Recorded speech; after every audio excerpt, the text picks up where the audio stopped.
दोस्तों थंबनेल और नाम से तो आपको पता चल ही गया होगा कि ये वीडियो कितनी मोटिवेशनल और लाइफ चेंजिंग होने वाली है। दोस्तों एक छोटे से गांव में एक किसान था। वो बहुत गरीब था। उसकी खेती से उतने पैसे भी हार्डली आते थे कि वो उनका घर चला सके, पर वो बहुत मेहनत करते थे। जब खेतों से कोई उम्मीद ना रहे तो वो सब्जी की लारी भी निकालते थे और ट्राई करते थे कि अपने घर के लिए, अपने फैमिली के लिए 2 टाइम का खाना जुटा सके। इतनी गरीबी के साथ जी रहे किसान के घर में उसके अलावा उसकी बीवी, उनकी बूढ़ी माँ और 4 बच्चे भी थे। एक रूम वाले घर में रह रहा ये फैमिली गरीबी से लड़के जी रहा था। कुछ सालों बाद जब उनका सबसे बड़ा बेटा अमित जब 5th में आया, तब उसकी माँ ने उसे कहा कि देख बेटा, तेरी पढ़ाई ही एक ऐसा रास्ता है जो हमें इस गरीबी से निकाल सकती है। प्लीज तुम अपनी पढ़ाई को बहुत सीरियसली लेना। हमारे पास और कोई ऑप्शन नहीं है इस गरीबी से निकलने के लिए। उस टाइम पे अमित समझ सकता था अपनी माँ का दुख, और जानो वो लाइन हर बार, हर समय उसके कानों में गूंजती थी।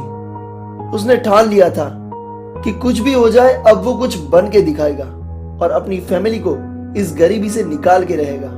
पर जैसे जैसे वो बड़ा होता रहा, खर्चे भी बढ़ते रहे। उनके गांव में हायर सेकेंडरी स्कूल नहीं होने के कारण अमित को बाहर जाना पड़ता था। गरीबी में थोड़ा और खर्चा बढ़ने के कारण उनके घर की हालत बिगड़ती जा रही थी। तभी उनके छोटे भाई ने, जो हालांकि 8th स्टैंडर्ड में होंगे, उन्होंने बाहर दिल्ली में जाके कुछ काम करने का सोचा और ये चीज अपनी फैमिली को बताई।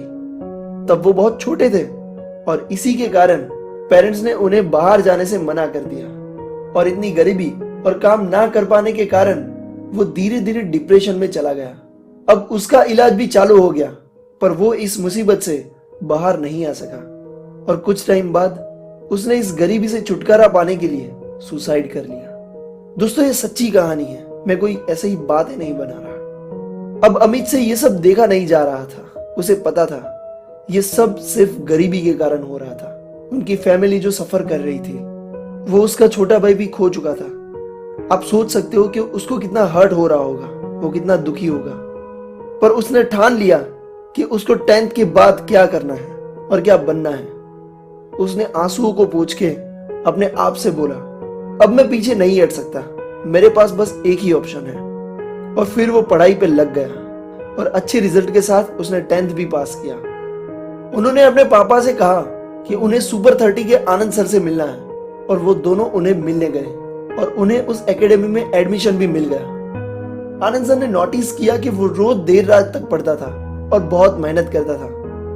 आनंद सर ऑलवेज उसे कहते थे थोड़ा आराम भी कर ले। पर एक दिन उसने अपनी स्टोरी शेयर करते हुए कहा कि जब मैं आराम करने का सोचता हूं तब मुझे मेरा भाई याद आता है, मुझे मेरी माँ और पापा की गरीबी याद आती है और वही गरीबी और वही मेरे भाई की यादें मुझे सोने नहीं देती, मुझे आराम नहीं करने देती। और धीरे धीरे उसकी आंखों में से आंसू आ गए। दोस्तों अमित का सपना था कि वो IIT में एडमिशन ले, और इतनी मेहनत के बाद कौन कहता है जो सोचो वो नहीं हो सकता है। उन्होंने वो करके भी दिखाया और अमित आज IIT में पढ़ रहे हैं और हम आशा करते हैं कि वो लाइफ में बहुत आगे बढ़े। ये स्टोरी कोई बनाई गई नहीं है, ये एक सच्ची कहानी है। आपके अंदर भी वो जज्बा है जो कुछ भी कर सकता है, अपने लिए, अपने पेरेंट्स के लिए या किसी ऐसे इंसान के लिए जो आपसे सबसे करीब है। क्या आप इतना भी नहीं कर सकते उनके लिए? अगर कर सकते हो तो वेट किस बात का। जब भी डिमोटिवेशन फील करो इस वीडियो को देख लेना, फिर से यही मोटिवेशन और यही जुनून आपके अंदर आ जाएगा।